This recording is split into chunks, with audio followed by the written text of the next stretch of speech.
Hey guys, and welcome back to another video. If you're new here, you can call me Serene. I'm the owner of Serene Aromas, where I make aromatherapy candles and skincare for dry and sensitive skin. And today we're gonna be making some marble candles. If you don't know what a marble candle is, they're basically those candles that kind of look like a tie-dye shirt. They can be made using one single color or several colors. There are several different ways that you can make a marble candle, and today I'm gonna be showing you 3 of those different ways so that you can make some beautiful, colorful candles at home. The first 2 techniques require us making some actual candles, so I gathered my candle jars, fragrance, liquid dye, wicks, alcohol, towel, wick holders, scale, and thermometer. I began by sanitizing my candle jars using the alcohol spray bottle and my towel to remove any dirt or debris that would potentially mess with the candle making process.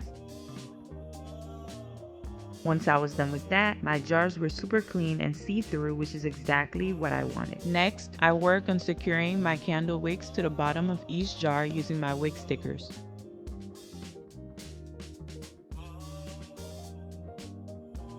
It's super important for these to stay stuck to the jars so they don't move when I pour my wax in. So after I added them to the jars, I went in with a wooden stick and applied some pressure to the bottom so they don't move. Then I followed that with my wick holders by adding them to the top and further securing the wicks in place. You'll know you're set to move on to the next step when you shake your candle jars and absolutely nothing moves. Since I'm only making 3 candles, I'm using my small wax melter from 2 Auto. The first method is going to be what I like to call the drop and roll method. To do this version of a marble candle, you'll measure out your melted wax, add your fragrance oil, and mix it in for the 2-minute period, then pour just a small amount into your jar, which is going to vary based on how big your container is. Then you add a few drops of the liquid dye into your candle jar and use your hand to tilt and roll the wax inside the container. As you're doing that, the wax and the dye will mix, spread, and coat the visible outer part of the glass to create the marbling effect. You'll then need to pour the rest of the leftover wax into your candle jar at a very low temperature so the marbling effect you created doesn't melt. The next step is simply leaving your candle alone while it cools down, which can take anywhere from 1 to 5 hours depending on the room the candle is in.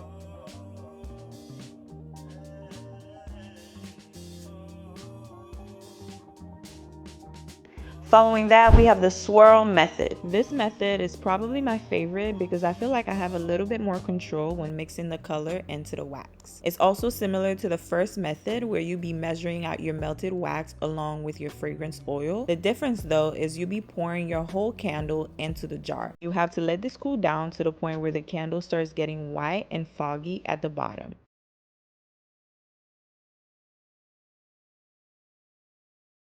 Once that happens, you'll take your liquid dye along with a stick. In this case, I'm using a thermometer. You add a few drops of the liquid dye onto the tip of your chosen stick and dip the tip into the candle while swirling it around closer to the outer layer. Repeat this process as many times as you want. Just be careful not to mix too much so the marbling effect is visible. Then you'll set this aside and let it cool down.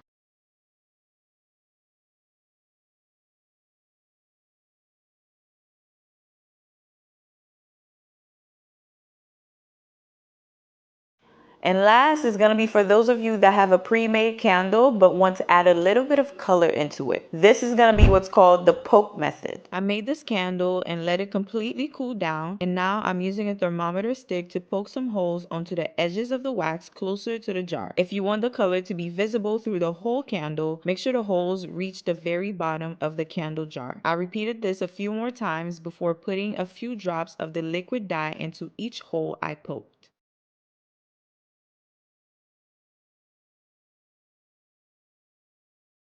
Once the dye have reached the bottom of the jar, I'm going to use my heat gun to apply heat directly to the outer part of the jar. That way the wax starts melting and mixing in with the liquid dye. If you don't have a heat gun, you can use a hair dryer for this part. Just know that it's going to take you a little bit longer. And when you're doing this, I recommend that you be extra careful when touching the glass because it'll be extremely hot. Another tip for you is to move the candle around and not to focus on one single part so the wax doesn't melt completely. This will also help spread the dye faster and more evenly to create that marbling effect, which is exactly what you want.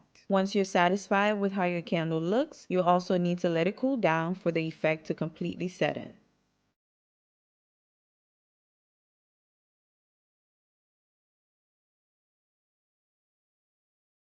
So those are 3 of the several different ways that you can make a marble candle. If you want, you can mix it up and add multiple colors into one candle using any of these methods. And in the end, you have beautiful, colorful candles that you're obsessed with. If you made it this far into the video, make sure to drop a comment below and let me know which one of the 3 marble candles is your favorite. I originally thought that the purple one was gonna be my favorite because it's my favorite color, but it turns out that I'm obsessed with the pink one because the colors are spread out even more. So that was a surprise, but let me know your favorite in the comments below. And as usual, thank you for watching and make sure to subscribe and stay tuned for more candle making videos. Until next time, bye.